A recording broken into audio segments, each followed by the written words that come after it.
আসসালামু আলাইকুম। জি, আপনাকে অসংখ্য ধন্যবাদ, হৃদয় থেকে ধন্যবাদ যে আপনি আপনার মূল্যবান সময়টি আমাদেরকে দিলেন। তো সর্বপ্রথমে জানতে চাচ্ছি আপনি কেমন আছেন? ভালো আছেন? আলহামদুলিল্লাহ, আল্লাহ পাক আপনাকে ভালো রেখেছে। আপনার নামটা জানতে পারি? আব্দুল খালেক। সুন্দর একটি নাম আপনার, সত্যি চমৎকার একটি নাম আপনার। তবে একটি বিষয় বলতে আমি বাধ্য হচ্ছি, সেটা হচ্ছে আপনার নাম শুনি এবং আপনাকে সামনাসামনি দেখে যেটা বোঝা যাচ্ছে আপনার সাংঘাতিক একটি সাহসী মানুষ। সত্যি আপনি সাংঘাতিক একটি সাহসী মানুষ, এটা কিন্তু আপনাকে দেখেই বোঝা যাচ্ছে।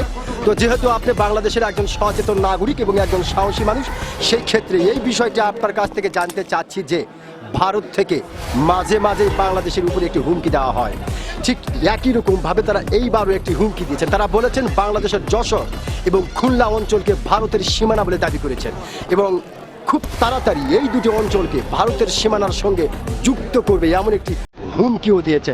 এবং খুব আমরা মাঝে মাঝে একটু খেয়াল করি যে আমাদের সীমান্তে মাঝে মধ্যেই আমাদের ভাইদেরকে গুলি করে হত্যা করা হচ্ছে। তাদের এই বিষয়টিকে আপনি কিভাবে দেখছেন?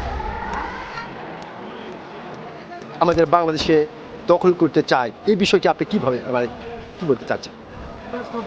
এটা খুব ভালো লাগে, খারাপ অন্যায় অন্যায় অন্যায়। আচ্ছা, ঠিক আছে, যেহেতু আপনি বললেন যে ভারত এই কাজটি অন্যায় করতেছে, তো সেক্ষেত্রে আসলে যদি কোনো দিন কখনো কোনো সময় যদি ভারত আসে আমাদের এই যশোর এবং খুলনা অঞ্চলকে দখল করতে, তাহলে সেই ক্ষেত্রে বাঙালিরা কী করতে পারে? কী করবে বাঙালিরা? মনোবল করবি তো, মানে মোকাবিলা করবি। মোকাবেলা করবে, তাদের মোকাবেলা করবে।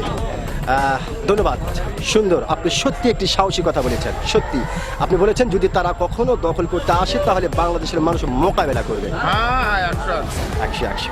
জি, ধন্যবাদ আপনাকে।